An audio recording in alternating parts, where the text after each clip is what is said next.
Piensa que tu esposo, con quien llevas casado ya 3 décadas, es el pastor más querido de la iglesia, de la ciudad donde viven, y es el tipo que predica sobre la fe, sobre la familia, sobre el amor verdadero todos los domingos, y que, de vez en cuando, todavía publica en Facebook unas cartitas de amor dirigidas a ti, diciendo, delante de todos, que eres la mejor persona que ha conocido en la vida. Pero puertas adentro, ese mismo hombre te presiona toda la semana para que tengas sexo con otros hombres, y cuando te resistes y no quieres, él te llama frígida, te culpa. Cuando esos encuentros sexuales con extraños no salen como él quería, y todavía exige que te sientes y le escribas una declaración detallada de su vida sexual para que él la guarde y la lea cuando quiera.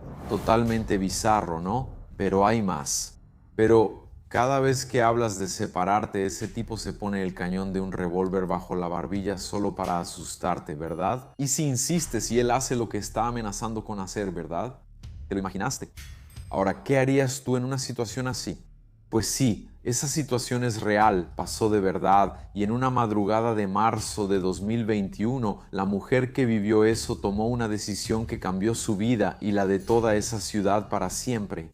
Pero este caso tiene muchos más detalles, es mucho más complejo de lo que te puedes estar imaginando, ¿ok? Marcos Campos. Y esta es la historia de una familia que parecía el retrato perfecto hasta el día en que dejó de serlo. Y hay algunas cosas ahí que necesitamos investigar más de cerca, ¿ok? Porque hay demasiadas preguntas para un caso que parecía tan obvio. Entonces, vamos a los hechos.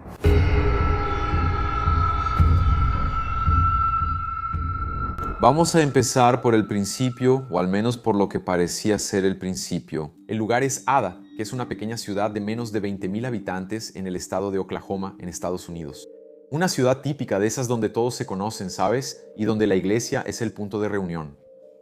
Es más o menos el centro de la vida social de la ciudad, ¿sabes? Y en esa ciudad, el pastor más querido es un hombre llamado David Charles Evans. Unos 50 años de edad más o menos en esa época, líder principal de una iglesia bautista de ahí. Y él había empezado a estudiar para convertirse en pastor en 2007. Ya de mediana edad, había subido todos los escalones hasta llegar al puesto principal de la congregación en 2015. Su propia esposa lo describía como un hombre encantador, suave, carismático. Ese pastor estaba casado desde hacía 30 años con Christy Donnell Evans, que también tenía 47 años en la época del crimen, y los dos tenían 3 hijos, la mayor Brittany Long y 2 muchachos. De ellos ya lo voy a explicar más adelante, uno incluso tenía un nombre curioso, pero para que te des una idea de lo sólida que era la imagen pública de la pareja, el 15 de marzo de 2021, un lunes por la tarde, el pastor David escribió una publicación en Facebook dirigida a su esposa. Y era una publicación larga, sentimental, diciendo que él había conocido a Christy cuando ambos eran muy jóvenes, que le había pedido matrimonio después de pocos meses de noviazgo, y que 3 décadas después él todavía intentaba conquistarla todos los días, como si fuera la primera vez. Súper romántico el pastor. En una frase específica de esa publicación, él escribió, y esta es una parte muy importante para que la guardes, ¿de acuerdo? Que él no era dueño de ella, que no la controlaba y que ella era su compañera y su igual en la vida.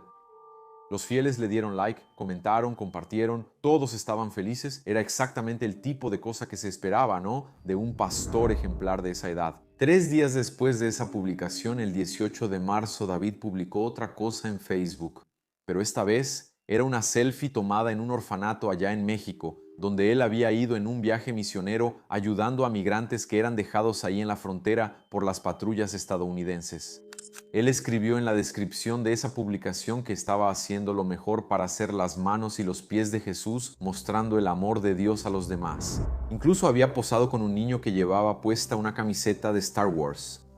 Y aprovechó para bromear, porque David era tan fanático de la película que incluso le puso el nombre de Anakin a uno de sus propios hijos. ¿Recuerdas que mencioné que había una historia interesante sobre su hijo? Pues sí, es esa.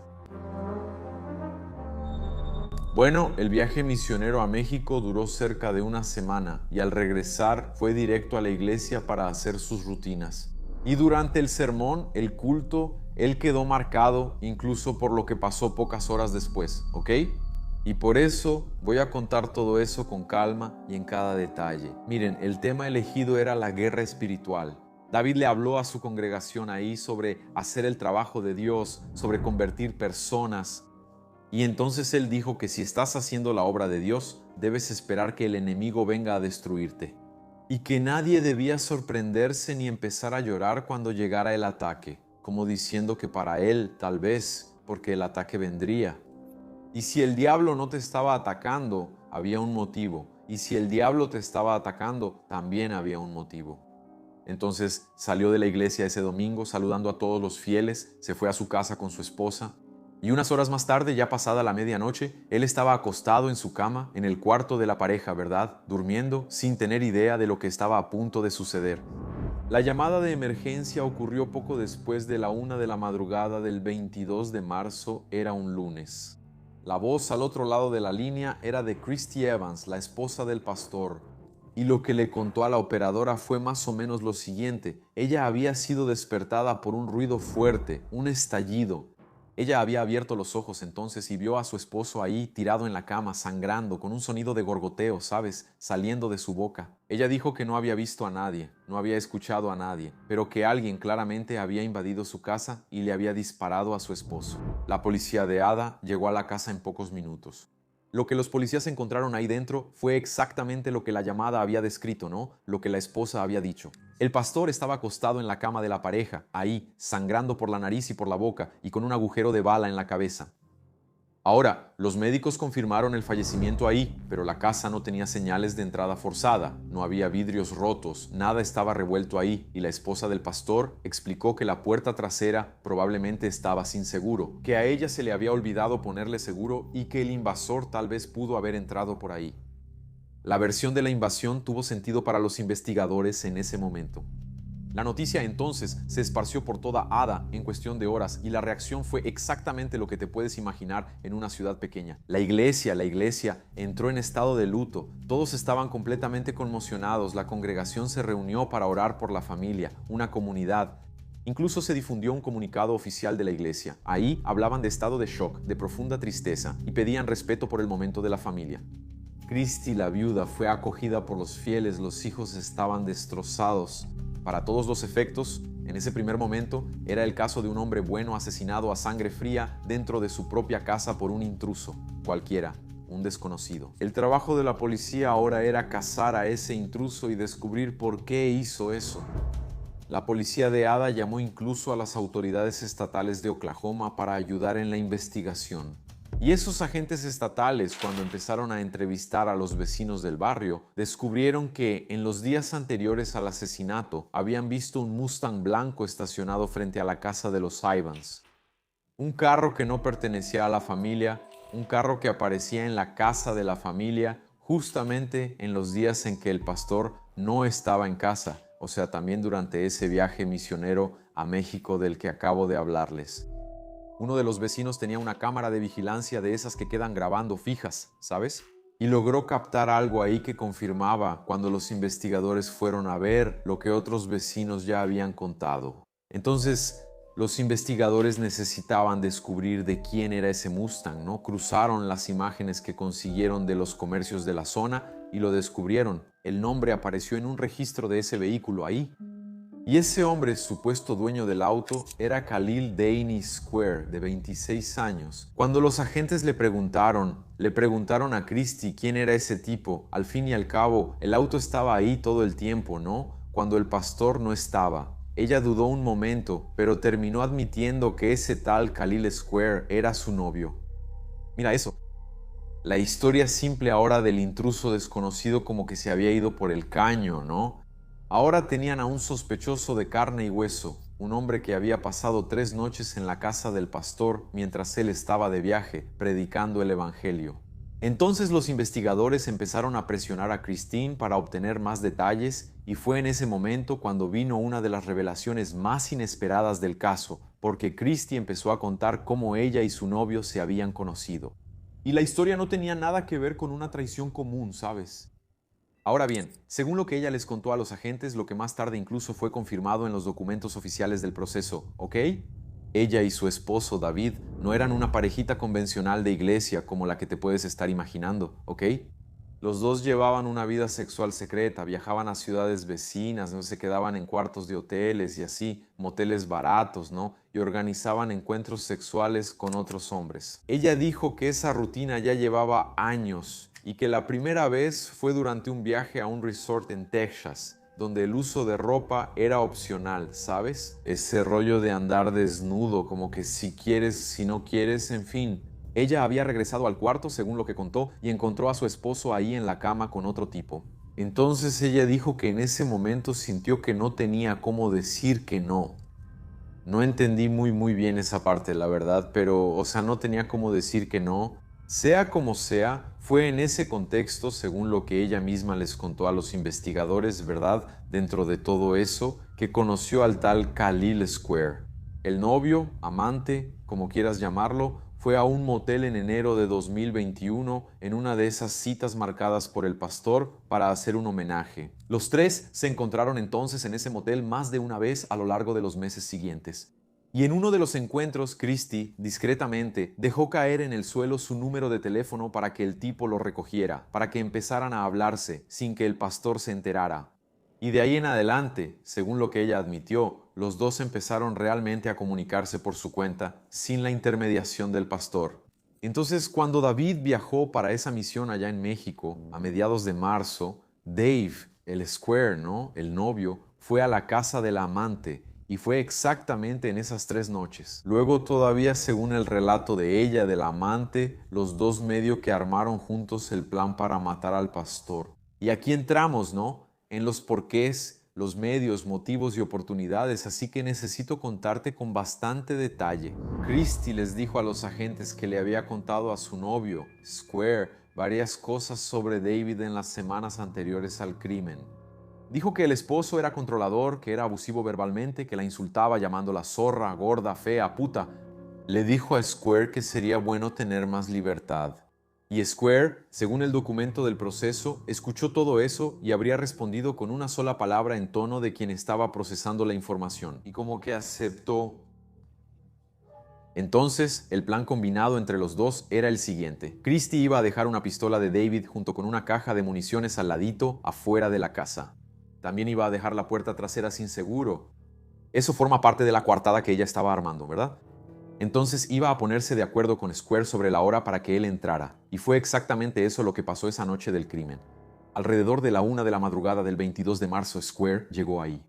Entonces Christie lo escuchó entrar, fue al comedor y vio que él estaba ahí agachado en el suelo, medio cobarde, medio asustado, así, nervioso, diciendo que estaba preocupado, ¿no? De hacer demasiado ruido y despertar a alguien. De hecho, fue Christie la que lo impulsó. Dijo así: no, todo bien. Vamos, sigamos adelante. Fue ella quien insistió en hacerlo de una vez. Entonces Square fue hasta el cuarto de la pareja, le disparó en la cabeza al pastor mientras dormía y salió corriendo por la puerta trasera. Christie se quedó en la sala por un momento y luego fue al cuarto, se sentó en la cama al lado de su esposo, probablemente agonizando ahí, muriendo, ¿verdad? Llamó a la policía, contó toda la historia del invasor que ya les conté y amigo, la verdad yo me quedé impresionado. Porque independientemente de los motivos para que una persona haga eso, ¿no? Especialmente ese Square, su novio, llegar y disparar así como si nada, amigo. Muy loco eso, ¿no? Bueno, 3 días después del crimen, entonces, el 25 de marzo, la policía recibió un mensaje de texto de Brittany Long, o sea, la hija mayor de la pareja. El mensaje decía que la mamá iba a la comisaría para entregarse. Lo que había pasado en las horas anteriores y lo que solo se iba a aclarar después es que Christie había manejado hasta la casa de sus padres en la ciudad de Rowland y le había confesado a su hija en una conversación cara a cara ahí con ella. ¿Verdad? Ella le dijo a Brittany que le había suplicado a Square que matara a su papá y que fue Square quien apretó el gatillo con el arma del propio David.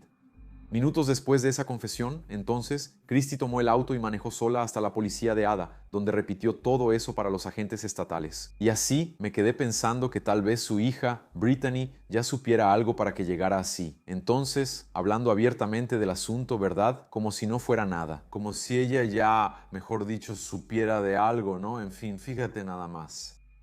Cuando los agentes estatales, después de que ella llegó ahí para entregarse en la delegación, ¿verdad? Cuando los agentes empezaron a preguntarle por qué se estaba entregando después de haber mentido, ¿verdad? En esa llamada de emergencia, ella dijo que necesitaba arreglar las cosas con Dios primero. Khalil Square, el novio, fue encontrado y arrestado la misma noche en que ella confesó todo en un pueblito cercano llamado Niwala. Los dos fueron acusados de homicidio doloso en primer grado. En ese momento, el caso se convirtió en noticia nacional, evidentemente. Y la narrativa dominante de todos los noticieros estadounidenses siguió más o menos una sola línea. Era la historia de un triángulo amoroso que había terminado en asesinato, una esposa traicionera y un marido asesinado por... ¿Alguien se atreve a adivinar la motivación, La avaricia de los dos amantes. ¿Será que eso es todo? Esa versión pareció cerrarse cuando empezaron a salir a la luz algunos detalles. El hecho, por ejemplo, de que David tenía un seguro de vida por un valor de $250,000 y que, según el abogado de Square, quien posteriormente lo afirmó en el juicio, Christie le habría prometido a Square $160,000 de esa cantidad. Luego, otra camioneta nueva, y los dos iban a vivir juntos después de que las cosas se calmaran. Qué locura, ¿no? Entonces pintaron a Christie como una seductora calculadora que había usado el sexo para manipular a un chico 20 años menor y hacer el trabajo sucio, ensuciarse las manos, ¿no? La fiscal del caso, una mujer llamada Tara Portillo, incluso diría después que Christie había manipulado a Square como si tocara un violín, ¿verdad? Que ella fue ahí dando con los puntos justos, que ella había usado su destreza sexual para hacer que el muchacho hiciera cualquier cosa que ella pidiera, incluso matar a su esposo. Pero siempre hay más, ¿verdad? Unas semanas después de que comenzó la cobertura mediática, la hija mayor de Christie, Brittany, hizo algo que cambió completamente el rumbo de cómo se estaba viendo el caso, de cómo se estaba entendiendo. Ella buscó a NBC News y le entregó al equipo de la emisora 4 años de mensajes privados intercambiados entre su papá y su mamá por Facebook. Mensajes que iban desde 2017 hasta pocos meses antes del asesinato. Y el David que aparecía en esos mensajes no tenía absolutamente nada que ver con el David de la carta de amor pública que él también publicaba en Facebook. Para que entiendas el tamaño de la diferencia, te voy a dar un ejemplo concreto, ¿va? En una pelea que duró horas, en abril, en algún año anterior, el pastor llamó a su esposa frígida, usó esa palabra como insulto y la culpó por el hecho de que otras parejas del ambiente swinger no volvieran a organizar encuentros con ellos. Dijo que a esas otras parejas ella no les había gustado, que no querían una segunda ronda con ella. En otros mensajes, David exigía que su esposa escribiera declaraciones detalladas sobre su vida sexual, textos largos con descripciones de las cosas que ella hacía para que él los guardara y los leyera después. Muy divertido el pastor, ¿eh? Y cuando ella intentaba resistirse, cuando decía que ya no quería más, él tenía una herramienta de presión, digamos, bastante particular y eficaz para él. Él amenazaba con suicidarse. En uno de esos intercambios, después de una amenaza de suicidio de él, Christie escribió una respuesta corta tratando de desactivar la situación en ese momento. Ella dice que iba a ser sumisa, que iba a ser callada, que iba a ser suave, graciosa, etc. Y la respuesta de él a esa petición de paz, digamos, de ella fue exigir en mayúsculas que ella le diera algo sexual en ese momento. Algo que ella ofreciera por iniciativa propia, sin que él tuviera que pedirlo o forzarla. Es una locura, ¿verdad? Lo que esos mensajes revelaron y lo que Britney empezó a contar públicamente en entrevistas es un patrón que se llama control coercitivo. ¿Ok, chicos? Este concepto fue desarrollado por un investigador y sociólogo estadounidense ya fallecido llamado Ivan Stark, quien incluso escribió un libro entero sobre este tema en 2007. Cuando la NBC buscó a Ivan Stark, que era una autoridad en el tema, para comentar el caso, él dijo que eso sí parecía un caso clásico de control coercitivo. Una situación donde el agresor compara la relación con una especie de cárcel, donde utiliza tácticas estratégicas y opresivas para controlar todo el espacio de la víctima. Ivan Stark hizo una observación que ayuda a entender por qué nadie en la ciudad había notado nada. Él dijo que este tipo de relación implica violencia física frecuente, pero de baja intensidad. Y que justamente por eso la víctima no llega, por ejemplo, a la iglesia, ¿no? Un domingo cualquiera con el ojo morado, por ejemplo. Las marcas son internas, son financieras, emocionales, son pequeñas restricciones del día a día, ¿sabes? Por ejemplo, controlar lo que la persona va a vestir, lo que va a decir, con quién puede hablar, cuándo puede dormir. Y hasta me hizo recordar al pajarito. Arréglate que vamos a salir. Coméntame aquí si tú también te acordaste de eso. A medida que la hija de ellos empezó a hablar más con la prensa, fue llenando de detalles el panorama de la investigación. Ella dijo que su papá usaba una aplicación de rastreo para saber dónde estaba la familia todo el tiempo. Así, eso es normal, pero dentro de ese contexto ya deja de serlo, ¿verdad?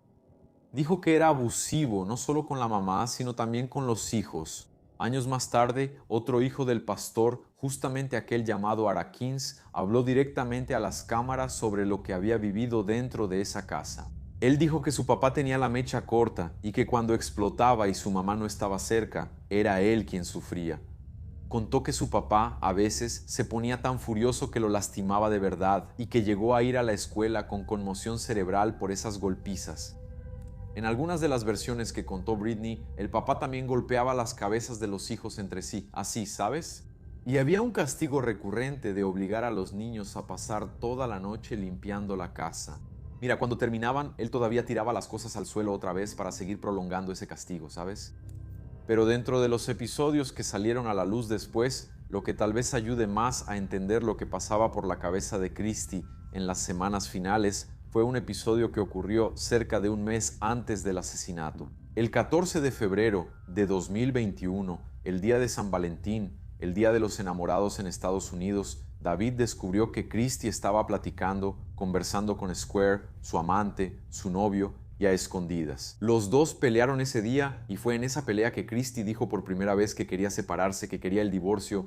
Al día siguiente fue el propio David quien mandó mensaje a los hijos avisando que su mamá quería separarse. Britney, sin entender bien lo que estaba pasando, empezó a llamar a su mamá. Llamó varias veces y pasó horas sin poder hablar con ella. Cuando finalmente lo logró, se dio cuenta de que la voz de su mamá sonaba un poco diferente, ¿sabes? Como si estuviera rígida, mecánica. Respondía con monosílabos, todo breve, robótico, como si estuviera cortando las respuestas, ¿sabes? Britney preguntó varias veces si todo estaba bien y su mamá le dijo que sí, que todo estaba bien, que no tenía por qué preocuparse. La llamada se cortó, ¿no? Terminó, mejor dicho, y Britney colgó sin entender lo que estaba pasando, de verdad.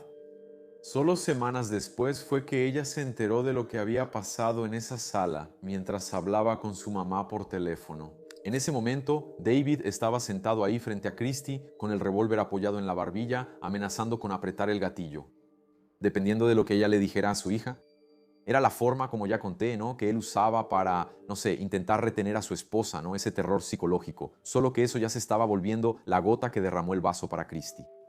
Y fue en esa ventana de aproximadamente 30 días entre esa escena del revólver y el viaje del pastor a México que Christie empezó a hablar con Square sobre lo que ella llamó en sus mensajes tener más libertad. Lo que me pareció extraño en realidad fue el hecho de que ella siguiera las recomendaciones del pastor, ¿no? Ese asunto de jalar el gatillo, ella, dependiendo de lo que digas, voy a disparar aquí, ¿eh? Vas a quedarte con ese peso en la conciencia, pero luego ella habla con el novio para matarlo.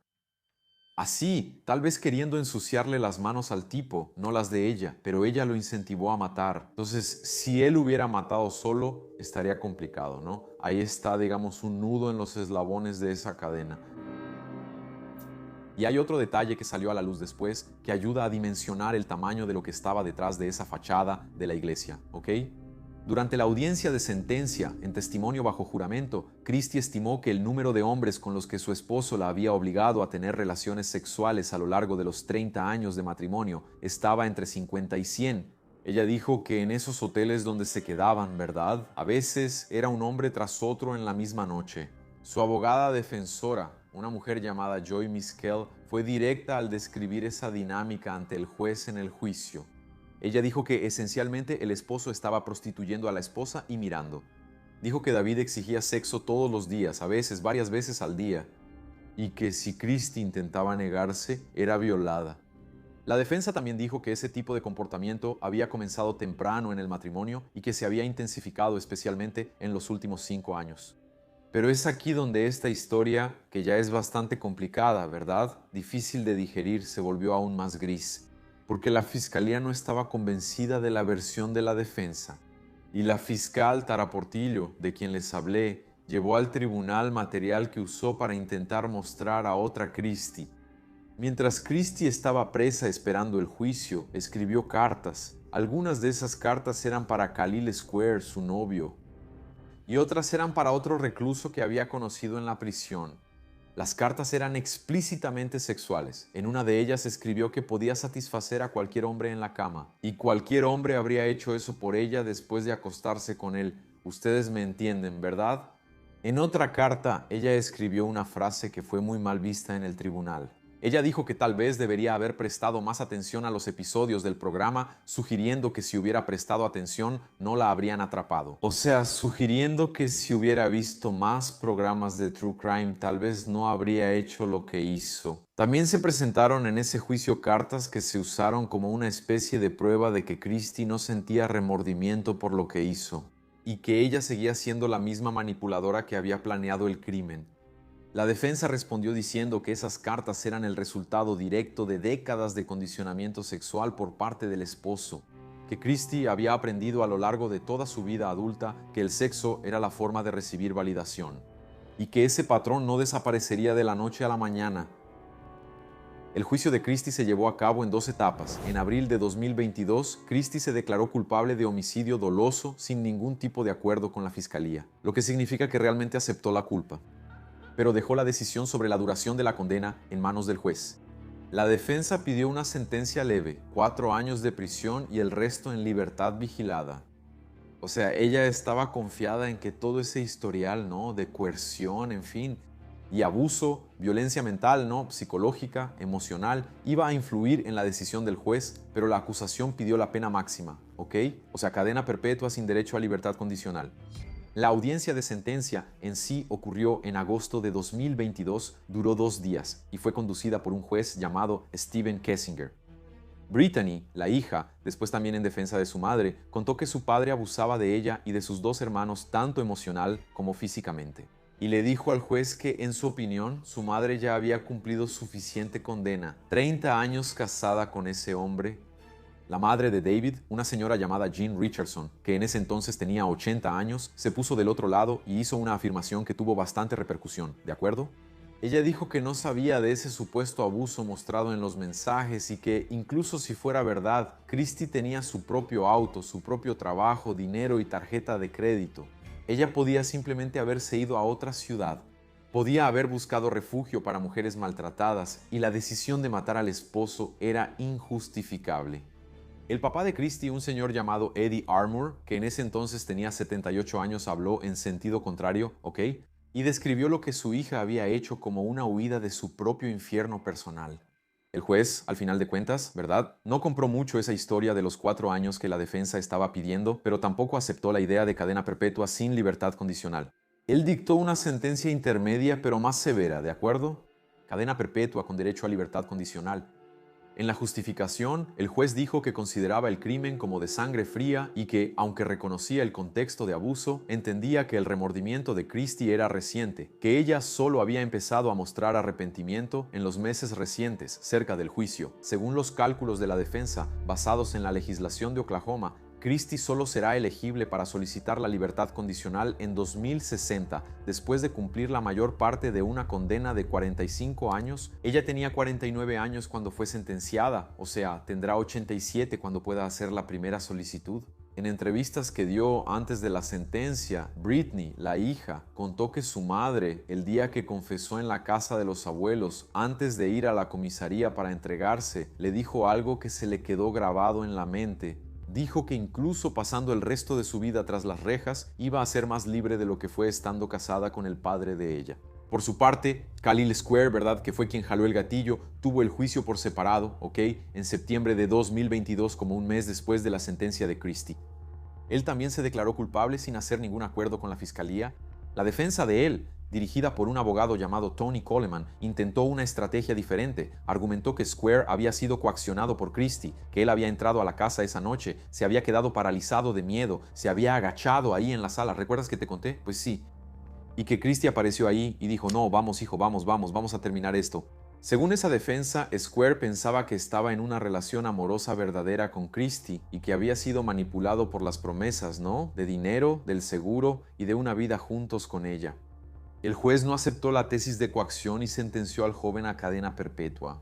Y entonces la iglesia allá, ¿no? Donde esa pareja asistía, donde el pastor era un líder carismático, después de que todo se calmó, emitió comunicados públicos reconociendo que incluso los pastores son humanos y cometen errores. Pidió privacidad para que la congregación pudiera procesar lo que había pasado y siguió funcionando. Y la casa donde David Evans fue asesinado, la propia cama fue puesta a la venta. Y las vidas de los 3 hijos de la pareja quedaron medio divididas, repartidas, defendiendo públicamente a la madre y la memoria de lo que había vivido ahí dentro de esa casa. Otro confirmando públicamente que el padre era abusivo. Y el tercero, que era Warren Kim, quedándose más en el medio, diciendo en las entrevistas que él apoyaba la decisión del juez, pero que aún amaba a sus padres, y que su padre, a pesar de todo, no era así todo el tiempo. Y la NBC News, amigos, publicó una larga investigación que había comenzado con los mensajes de Facebook entregados por Britney, y la propia Britney, años después, llegó a abrir una petición pública pidiéndole al gobernador de Oklahoma que conmutara la pena de su madre, argumentando que su madre ya había cumplido 3 décadas de sentencia junto a su padre, como dije. Y se acuerdan de aquella pregunta que hice al principio del video: ¿qué harías tú, verdad, si estuvieras en esa situación? Entonces, si llegaste hasta aquí, pusiste atención a todo, tal vez ya tengas una respuesta en la punta de la lengua, ¿verdad? Pero la verdad de este caso es que la historia de ella no cabe en las 2 cajas que al público le gusta usar aquí. Ella no es solo una víctima, ella no es solo una villana. Esa mujer respondió a esa pregunta como una mujer de 47 años que había entrado en ese matrimonio con 18, menos de una semana después de cumplir esa edad, y que había pasado 3 décadas aprendiendo de la manera más cruel posible que ella no tenía valor propio más allá del que su esposo decidiera que tenía. ¿Ella pudo haberse ido? La mamá de David dijo que sí. Su defensa dijo que no, porque el encierro coercitivo la había convencido de que no era posible. El juez dijo que tal vez ella pudiera y que por eso iba a quedarse presa por el resto de su vida útil, digamos, ¿verdad? Y el pastor David ya no está aquí para decir nada excepto las cosas que ya había dicho en esos mensajes que fueron divulgados, ¿verdad? Me quedé pensando en esa publicación pública que él hizo, ¿verdad? Declaración de amor y todo eso, diciendo que así yo no soy dueño de ella, vivimos en igualdad y todo eso. No sé, me sonó, ¿no? Basado en todo lo que se divulga públicamente, me sonó como un acto fallido, ¿no? ¿Ustedes qué piensan? Pero eso es todo, abducidos. Para más historias reales como estas, llenas de detalles, suscríbete aquí al canal porque cada semana hay al menos 3 episodios. Deja tu like y comentario, comenta qué te pareció el caso, pero si no quieres comentar sobre el caso, deja solo un emoji que ya me ayuda mucho. Compártelo con la gente a la que le gusta el True Crime, hazte miembro aquí para ayudarme en estas producciones, ¿de acuerdo? Muchas gracias por tu compañía, un beso del pelirrojo y hasta el próximo episodio.